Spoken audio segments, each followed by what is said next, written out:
Assalamualaikum and hi. Today, our group will present about the conventional breeding.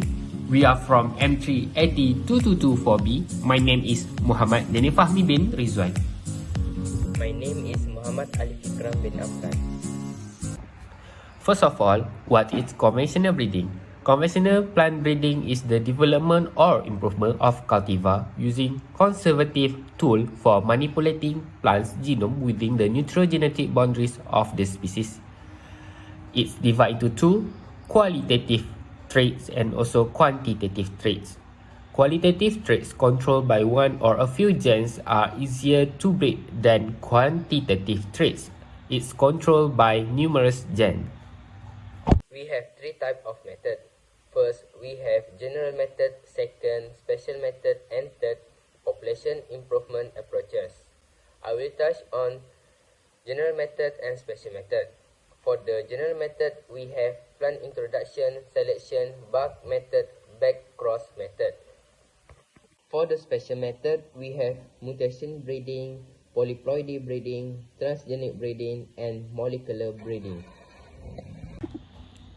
Next is population improvement approaches. We have three types. The first is recurrent selection, second is disruptive selection, and the third is biparental mating. What is recurrent selection? Recurrent selection means repeat the cycle of the selection and breeding aim at gradual genetic improvement of a few key traits in a single species. What is disruptive selection? Disruptive selection is a specific type of natural selection and actively select against the intermediate in a population, favoring both extremes of the spectrum. The last one is biparental mating. Biparental mating is the simplest design in which of a number P plants are paired off to give half P females. The parents are mated only once in pairs. Next, for the general step of conventional breeding, we have objective, creation, assembly of variability, selection, evaluation, and lastly, cultivar release.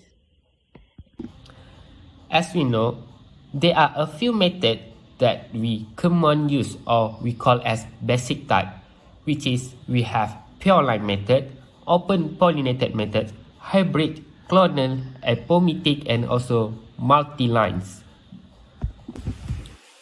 There are a few advantages of conventional breeding. The first is increasing genetic.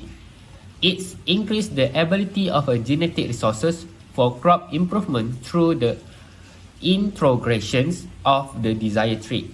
Next is combining the characters. It can combine a multiple phenotype character within a single plant variety would successfully increase the yield. After that, it's also cheap and faster, less expensive, and will enable faster production of genetically improvement. Lastly, high quality.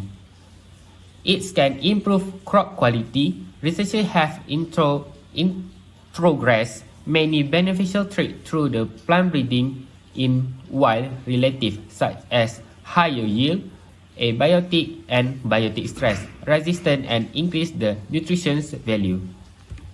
The disadvantage of conventional breeding is first only be done between two plants that can sexually mate with each other. This limits the new trait that can be added to those that already exist in a particular species. Second, plant cross. When plants are crossed, many traits are transferred along with the traits of interest, including those traits that have undesirable effect on yield potential. Third, time consuming. Long juvenile period of SP make screening of new selection tedious and time consuming. And lastly, F1 hybrid intermediate quality. F1 hybrid produce is of intermediate quality. Next, let's discuss about the difference between conventional breeding and non-conventional breeding. For the conventional breeding, it's limited to exchange between the same or very closely related species. After that, undesirable genes can be transferred along with desirable genes. And the last one is take a long time to achieve desirable result. After that, we will discuss about the non-conventional breeding. Non-conventional breeding allows the direct transfer of one or just a few genes between either closely or distantly related crops. After that, it can be achieved in a short period. Last is allow the plant to be modified by removing or switching of particular gene. For the conclusion of conventional breeding is the raw material of natural genetic diversity was curbed by human selection during plant domestication, resulting in profound changes in plant phenotype.